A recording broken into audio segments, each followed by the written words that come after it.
There was a few times this week where I literally asked myself, like, you're seriously charging this much for this? Like, there's one thrift store that has an American Doll, like an American Doll knockoff. It's not even like the name brand American Doll. And you look it up and it's listed for like $8 on eBay, and there's 1,000 of them. And they have a sticker on it that says $187. That's what it's going for on eBay. We know what we have. Don't waste our time with offers.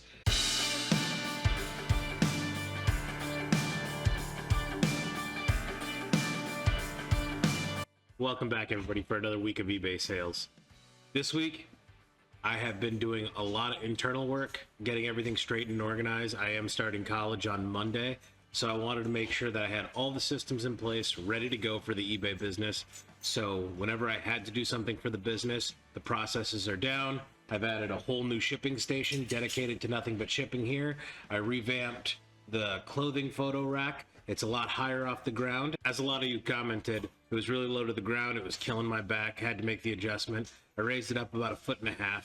So we're just getting the processes and everything organized and ready to go, streamlining everything so that when I start school this week, I can flow right into it. So when I do get items, I can list them easily and efficiently. And I've been doing a lot of reorganizing of the inventory. I still am struggling to find the inventory system that's right for me. Obviously, doing clothing, just the numbering from 1 to infinity is the way to go. So that's how I'm sticking to do clothing. But hard goods, mixing that in with it, just trying to nail down a process that I like. I think I'm coming closer to a point where I'm happy with the inventory system, and hopefully it'll be set in stone and done. All right, let's jump into the weekly numbers. This was a slower week this week. Wasn't focusing so much on listing. I still hit my listing goals of the week, but it was a generally slower week. And I've been noticing a lot of people online saying that they're having slower sales weeks. It's the summer slowdown. I did get 11 sales this week. I mean, not the best week in the world, not the worst week. Let's go through the numbers. Had a return of investment this week of 449% with a 46% net profit margin. I had a gross income of $303. One real quick thing I want to say about the gross income and net income here. Flipwise, when they calculate the gross income, so you'll hear people say, like, I got $600 in sales, I got $2,000 in sales, $50,000 in sales. Sales and net income, you need to know the difference. Obviously, the more important number is net income, but Flipwise actually makes the gross income, the true gross income, after eBay fees and taxes, which is really nice. So when you see this number on my screen, this is the actual money that got deposited to me. Now, the net income is what I made in profit. That is after fees, after taxes, after cost of goods. That's the number I walked away with from the deal. And that's why I like Flipwise, because it does all that calculation. All you got to do is plug in the numbers. A gross income of $303, a net income of $148. Busiest day this week was actually Thursday, so that was when I first started, historically, where it was my busiest day. And then either Wednesdays or Mondays are usually the day where I have the least amount of sales or no sales at all. Luckily this week I did continue to have at least one sale every single day. But Thursday was the busiest day, highest sales day of $77.28 with a net income of $40.98. Return of investment on source by this week. Goodwill's the big winner, and then it goes down from all the other thrift stores in my area from there.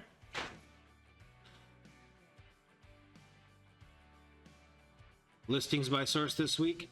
Goodwill is the big winner there as well. I last Wednesday did pick up a lot of stuff from Goodwill. A lot of it got processed this week for listings. And then average listing by price. You can see that we're getting past that below 20 is starting to come down a little bit, and we're getting more into the $20 and $50 range. Every now and then hit a big ticket item.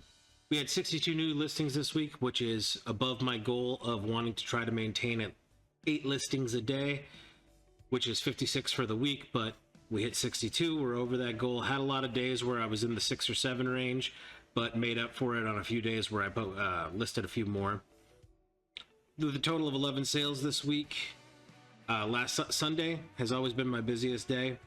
I had 3 sales, and then we just tapered off, and 1 sale steady throughout the week. Thursday we hit 2 sales.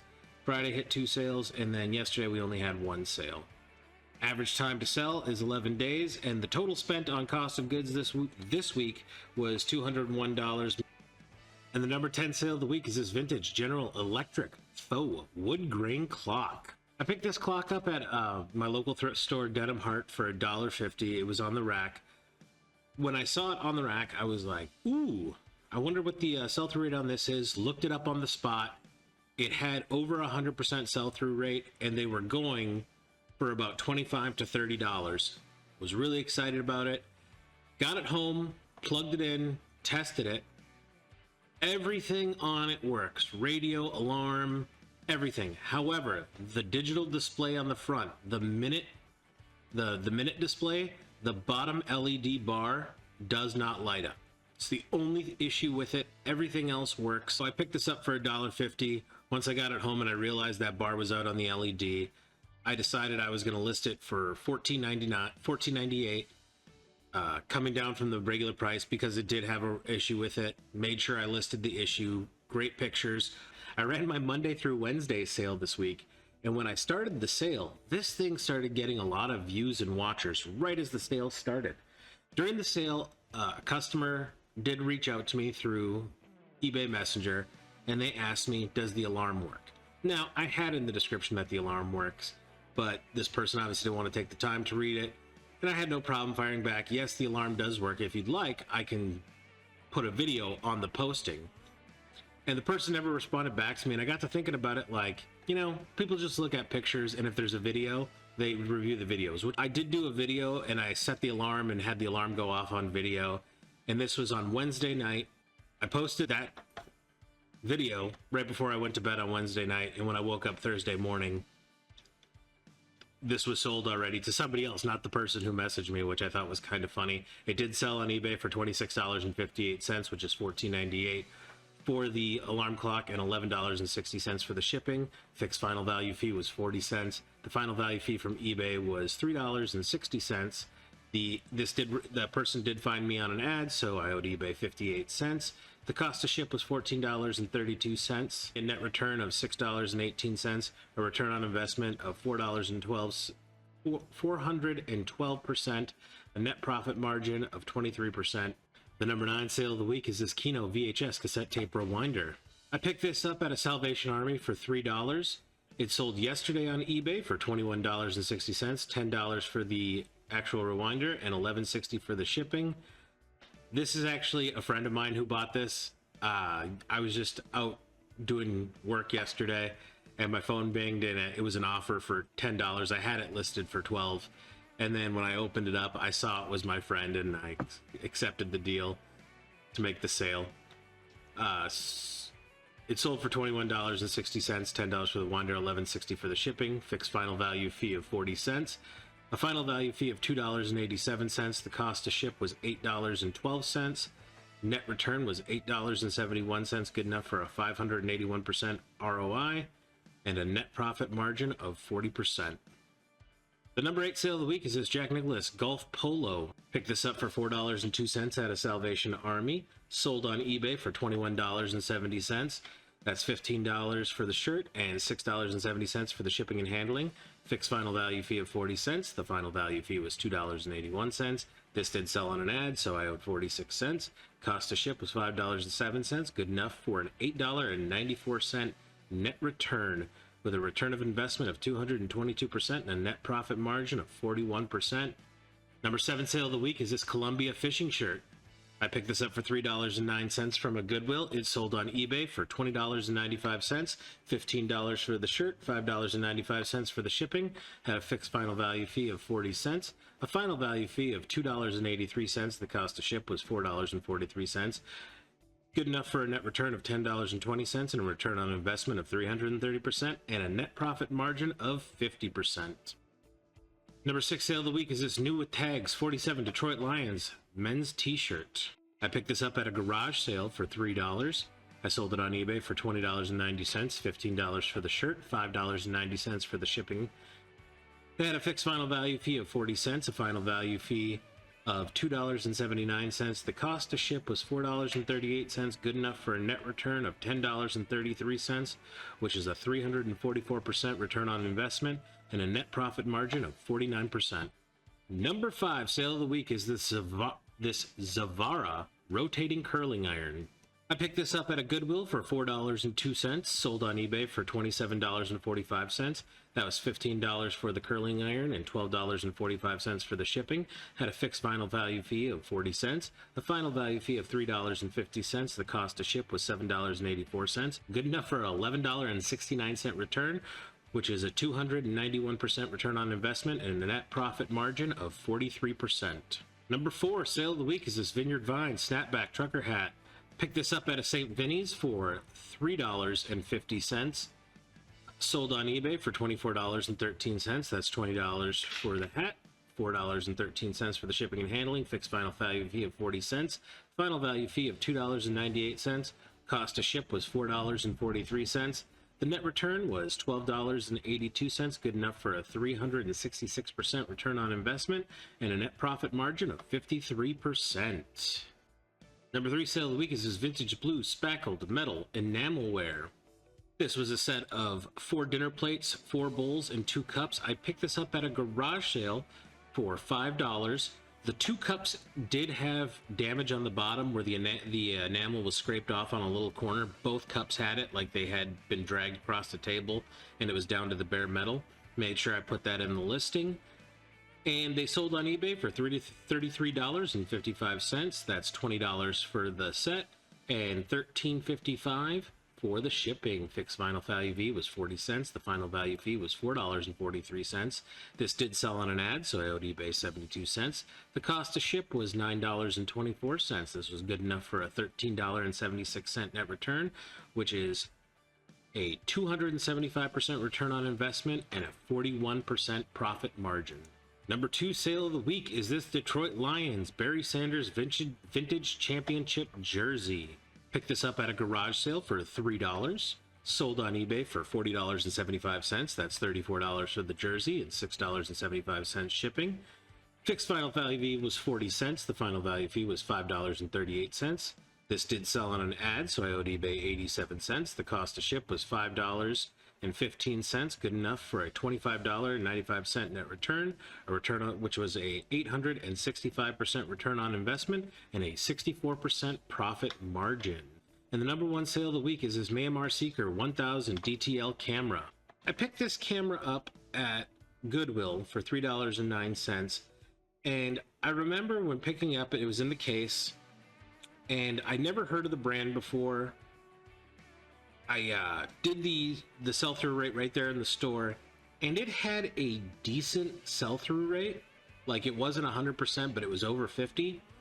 And every camera that was selling for $25 to $30.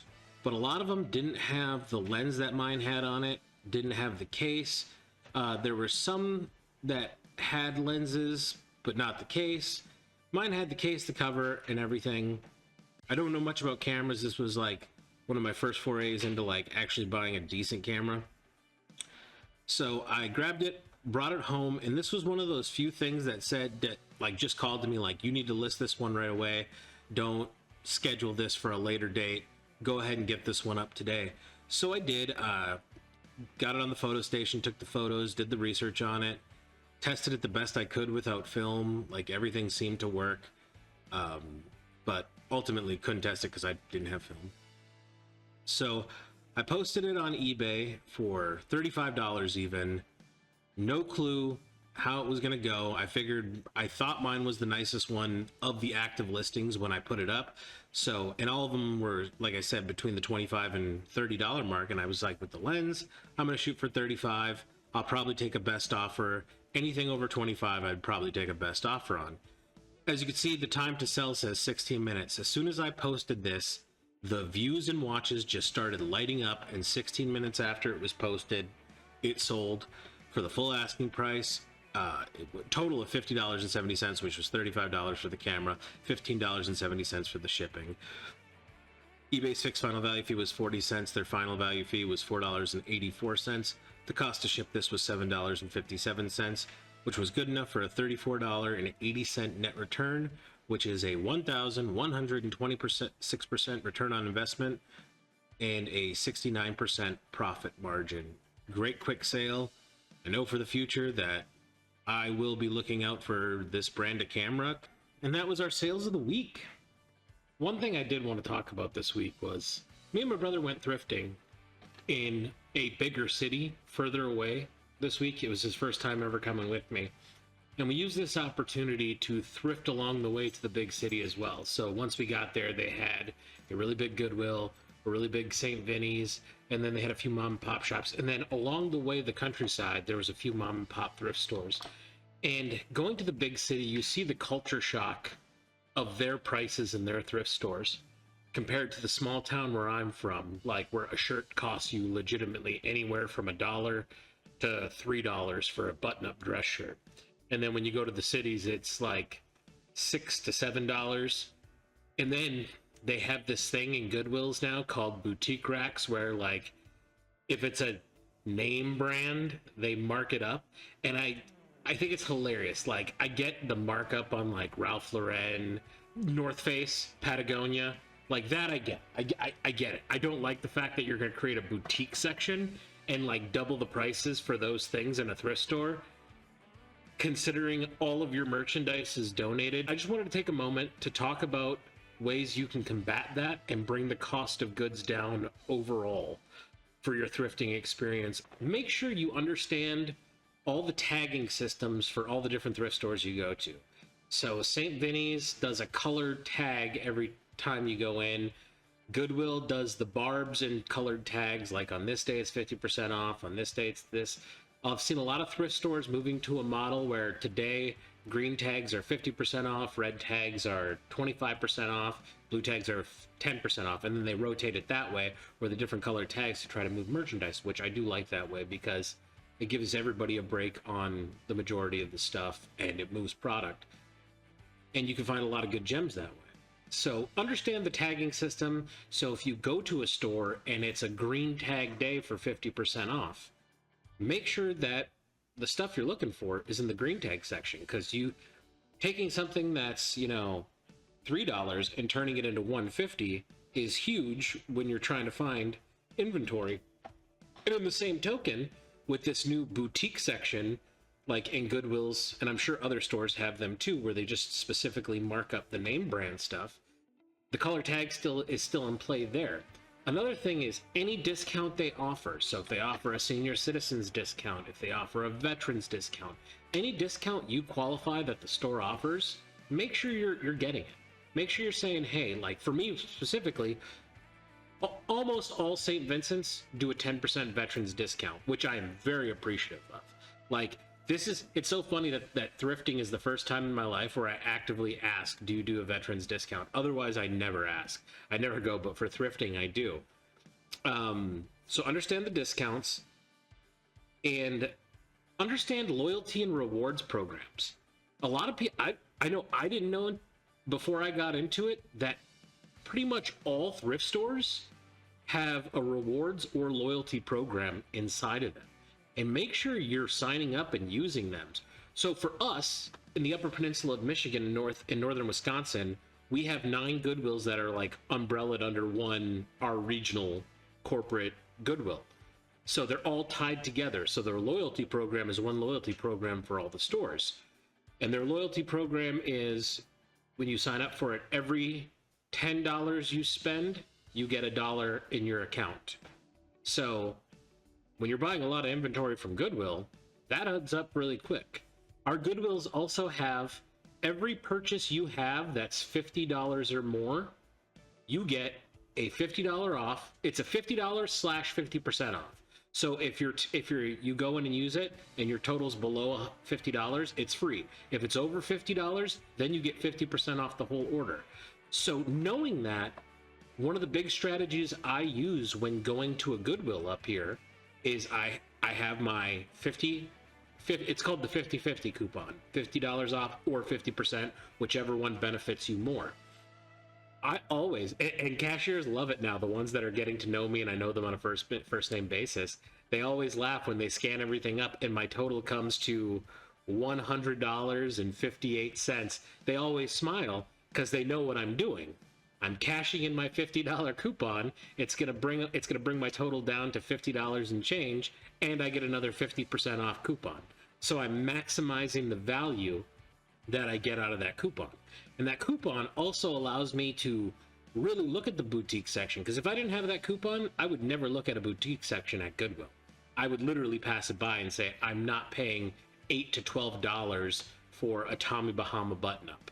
But with that coupon, it's now back into play where I can say, like, I'm willing to spend $4 on it. I'm willing to spend $5 on it if I can turn it into 18, 20, 25. I'm willing to make that purchase and go forward with it. For some reason, our minds, whenever we pay up for something, we get so worried about it. At least I do. I can't speak for you, but I do. Like, oh man, if I pay up for this, I hope it makes it. I hope it sells fast. Because that's how I pay up for stuff, is when the sell-through rate's 600% and it goes for 3 to 10 times the value of what you purchased it for. So that was just one thing I wanted to talk about. Thrift stores are really ridiculous with their pricing in big cities. That's the caveat to that, in big cities.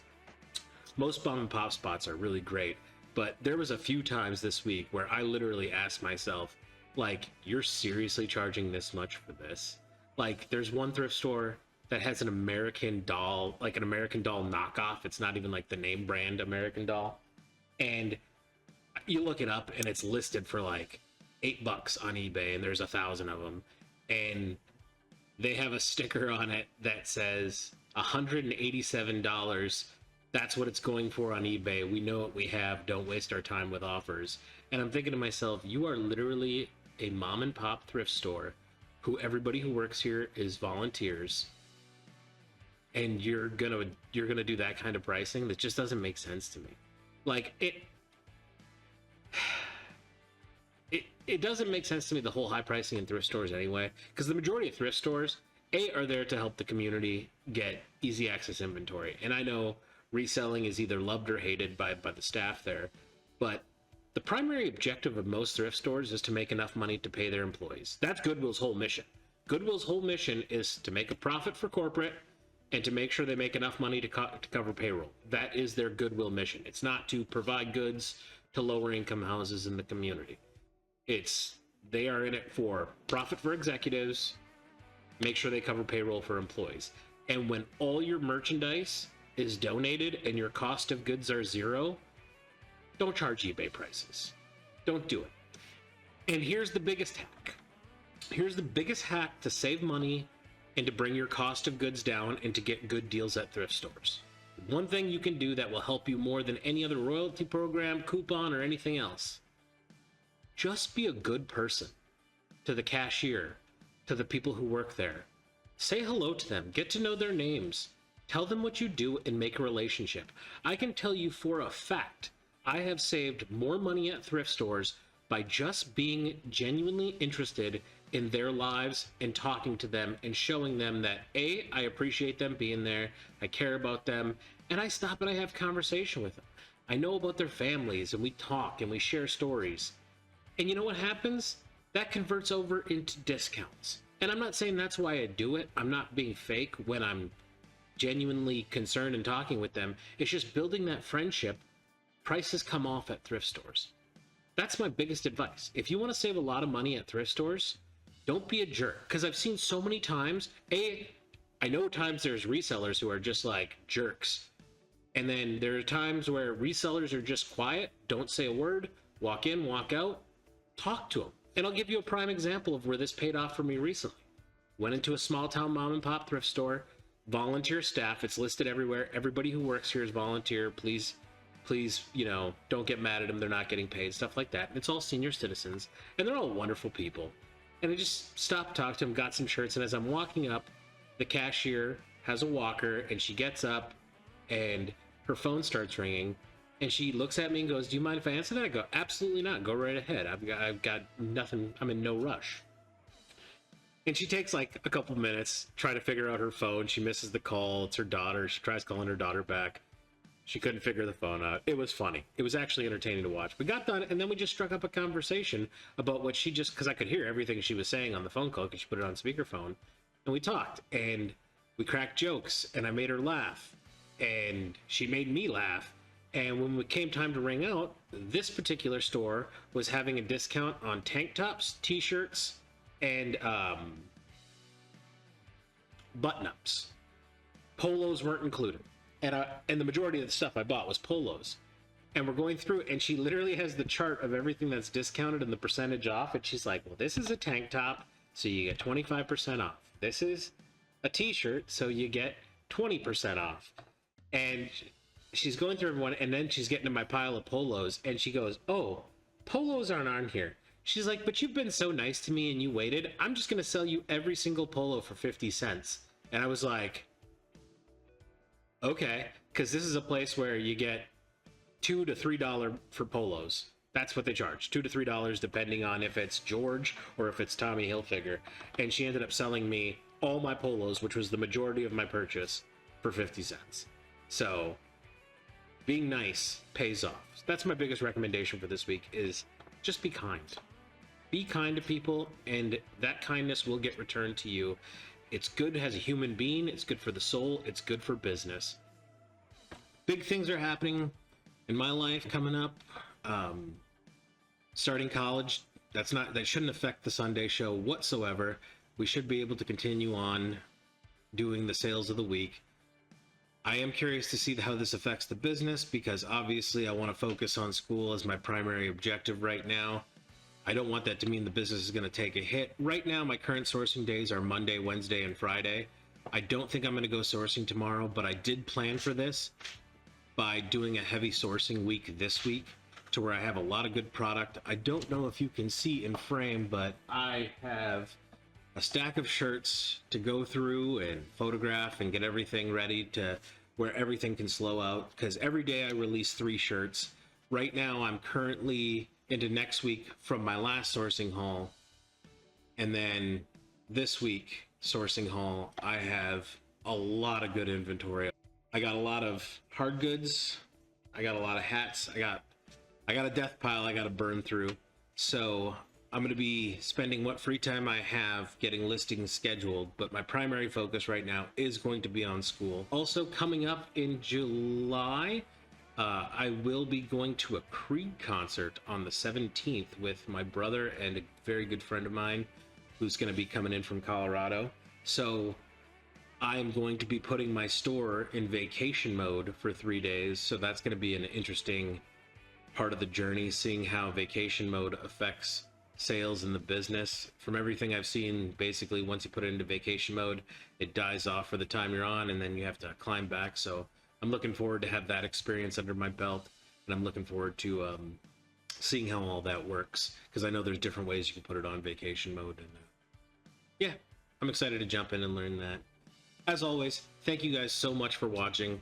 I truly appreciate it. If you guys want to hit the like button, that'd be super appreciated, because that helps the YouTube algorithm and it shows more people my content, which is awesome, and a lot of you guys do that. If you have any questions, comment down below, that'd be great. And if you're new here and you want to subscribe, you like what you saw, that'd be really appreciated too. Thank you guys as always. I hope you had a great week. I hope you have a good week to come, and we'll see you next Sunday.